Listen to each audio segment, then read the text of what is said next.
Hey guys, Dipcubing here, and today I'm going to be teaching you guys how to Florian mod or mod your Shengshou or really any Megaminx. Drop this shit.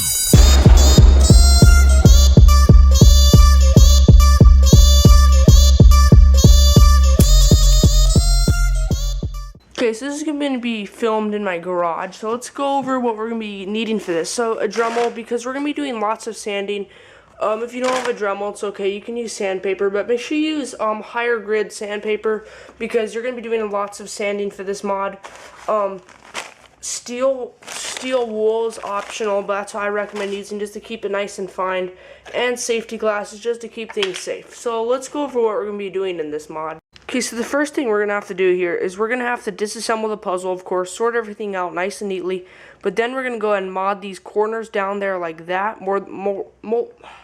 mod them down so that they're like any other Florian mod. Then we're going to mod the edges just to match that up like that.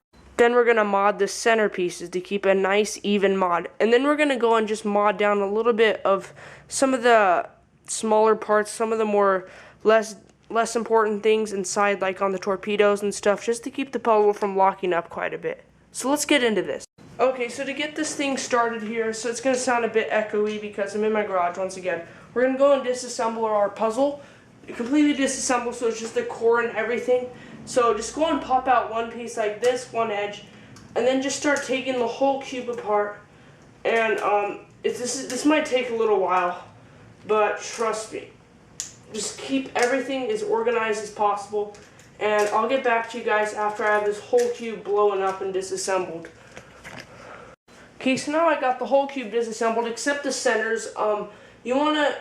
Honestly don't like taking the centers off until I actually have to mod the centers, because then I'll get the color scheme mixed up and I'll end up putting them in the wrong places. So yeah, just set that aside for now. Now we have our sort of organized pile here, and now we can go and plug in our Dremel because we're going to actually get into the modding part itself.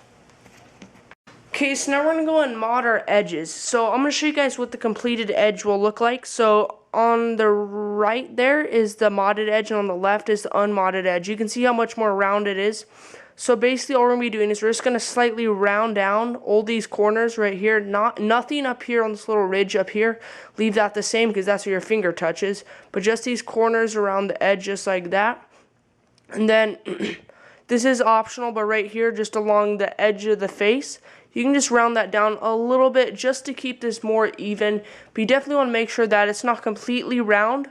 I did over mod it a little bit, but you just want to mod it just enough that it's not completely round, just enough that it's just slightly rounded on the corners so you can corner cut a lot better.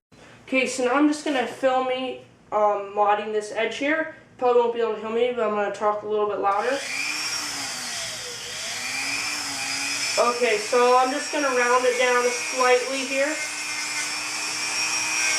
I'll go back and fine it up a little bit later with sandpaper. So I'm just going around the edges nice and evenly. Whoop. With the next side. It doesn't take very much.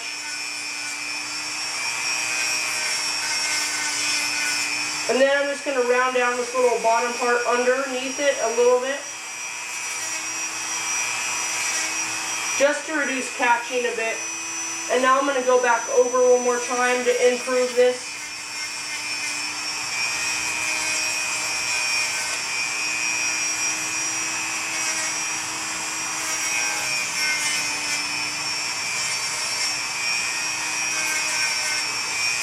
Remember to keep it as even as all the other edges. Okay. So yeah, now that it's done, you probably can't see it because it's not focusing. There you go. As you can see, it's much more improved, and there's definitely going to be a lot less catching. So yeah, go and do that to all your edges. Rewatch this part a couple of times. Do not overmod, or else your puzzle will be extremely flimsy. Do that to all your edges. I know there's a lot. Just follow through. Do it to all your edges. Once you're done, I'll get back to you guys. And yeah, that's it. And one more thing I forgot to mention is as you're modding these edges, the plastic sometimes will begin to mold down under the edge here as like it's doing a little bit. All you have to do is take your Dremel and just put it under it just a little bit just so it cleans that off. Or you can just get some plastic cutters or some light sandpaper just to sand that off, because it's creating a little bit of a lip since these edges are designed really weirdly. So yeah, you just have to sand that down because some of the plastic will kind of bend over a little bit. Yeah, just remember to take your time with all these edges. No rush. There's a lot of edges. Just take your time. Make sure everything is as even as possible. And yeah, I'll see you guys after I'm done once again. Okay, so now that all the edges are done, there is 30 edges. So if you did all those, that's amazing. Shout out to all the people who does that. I know it's a lot of work, but it's definitely going to be worth it. Definitely saving the extra bucks than buying a die-on Megaminx. But yeah, 30 edges. Now we're going to go and get on to the corners here, which aren't going to take as long. There's not much we have to do to them since they're actually pretty easy. Okay, so what we're going to do to this is these edges right here that are connected to the black line, like this. See this black line that goes through here? All those little edges that stick out from there, we're not modding those. Only the edges that end at the edge of the colors, like this. Right here, right there, right there. Not the edges that are at the end of the black grid in the middle. So just like the other one, we're just going to round it down just a little bit. These ones are really important that you don't over mod. There's not much you have to do to them. Just slightly round it down a little bit. Just like the other ones though, the plastic's going to sort of fold over, so you just have to get under that a little bit. Nothing really to do to the torpedo itself. The torpedo is already pretty rounded down. So yeah, I'll just go through you guys one of these and I'll leave it to you. Okay, slide those edges over here. I'm going to shout a little bit. So get it going here. Round it down a little bit. As you can see, I'm already done with that. A little bit more. Didn't take much at all.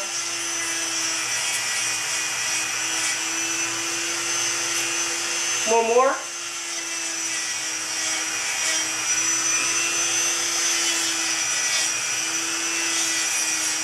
There we go. So now I'll show you guys what it looks like compared to a normal one. As you can see right there, that's the difference. It's not huge difference, but you can still slightly see. I might mod that down a little bit more, but yeah, you just want to get it down so that's very round on these corners. So yeah, that's pretty much it for the corners. Go and do that to all your corners, and I'll get back to you guys, and we're going to go and work on our centers. Okay, so now that we're done with all the corners. There's exactly 20 corners. The thing now that I'm going to do is I'm going to let my Dremel rest, and while I'm doing that, I'm just going to get some light, fine sandpaper out, and I'm just going to go over to all of my corners and edges and just take off all that little extra plastic that's left over from the Dremel or whatever you're using. Or I might just clean it off with some of my steel wool, which is what I'm going to do right now. So let me just grab this right here. Just get a little piece of it. Whoops. And then just kind of rub it around the outside just to clear some of that stuff up. Yeah, it doesn't take a lot. That's completely optional though. So now we're going to go and get onto our centers. Okay, so as for our centers go, it's not too difficult. All we're going to do is you take off the center cap of one of your centers like this. Just pop it off. Get your Dremel out like this. Or whatever. And you're just going to sand down the little corners just enough that it gets close to the barrier. And I'll show you what I mean by barrier after I'm done with this.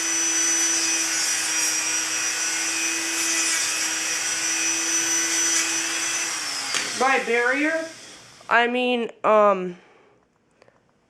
so the cap top itself, it sits off this little round platform, just enough, just so it's right below that, just so it's not completely even with it. And then what you can do is you can put it back on and sort of sand down the edges itself around the centerpiece. What I mean by that is like around it, as you can, they're already pretty much rounded. There's not much to do to the centers, just making it look good. But around the centers, there's like little ridges, and if you can just sand that down, the little edges a little bit, just so it's nice and smooth, it'll make the overall puzzle a lot less catchy and make it a lot more quicker. So go and do that to all of your edges, your center caps, and I'll get back to you guys after I'm done. Okay, so if you're looking for like a guideline about how rounded down the center cap should be, not so rounded down that's a complete circle, obviously, or else the cube will be completely flimsy and no control over the puzzle at all whatsoever. But you just want to get it down so that you can still see that it's obviously a pentagon, but just Florian cut it down just enough. That's not even a word, lol. Just enough so that it's slightly rounded, just like that. So yeah, let's go ahead and finish this up. Okay, so now that we've got the whole puzzle Florian mod here, sorry about that, comes the last part here is lubrication. When for me and personally, the type of lube that I use after I mod something has to be some heavy duty lubricant like weight 4 or 3. I'm going to use Traxxas right now. I have weight 4 in order right now. It's coming. But yeah, so I'm just going to put some Traxxas on here. So there's not really much to say about it other than you just take it and I put it around the center a little bit, around the base of the torpedo, a little bit on the faces. And I'll only do that to a couple of them because I don't want the puzzle to be so stinking sluggish that you can barely even turn it. See, I just lube those up and I'll get back to you after you're done lubing it. Now that we've got the whole puzzle lubed up, or at least most of the puzzle, comes, in my opinion, the hardest part, reassembling the puzzle. No, I'm not going to be showing that in this because this isn't a tutorial on how to reassemble the Megaminx. You can watch someone else's tutorial because I'm not the best at explaining how to reassemble puzzles. So I'm just going to reassemble this and then I'm going to get back to you guys and give you guys some impressions on how this feels. Okay, so now that it's fully reassembled and everything, it is performing much better. It's a lot more crunchy and a lot more clicky, and it turns a lot more quicker. The only problem I have right now is catching, but I'm pretty sure after I do a couple of solves on it, it'll pretty much break itself in. All those catches will go away. For some reason, though, I have been having corner twists. I have no idea why. That's just weird. I think when it catches, I think I might turn the corner a bit. But yeah, like I said earlier, I'm sure after I break this in, those catches will go away. But yeah, corner cutting has improved a lot. Even some sides it corner cuts 45 degrees, like right here. Really amazing. Still doesn't really reverse corner cut though, but I still would totally recommend this mod. After you do the mod though, it'll most likely be a bit catchy. But after you do a couple solves and break it in a bit, all those catches will go away. But yeah, thanks for watching, guys. I hope this mod helped improve your Shengshou or really any Megaminx. But thanks for watching, guys, and see you later.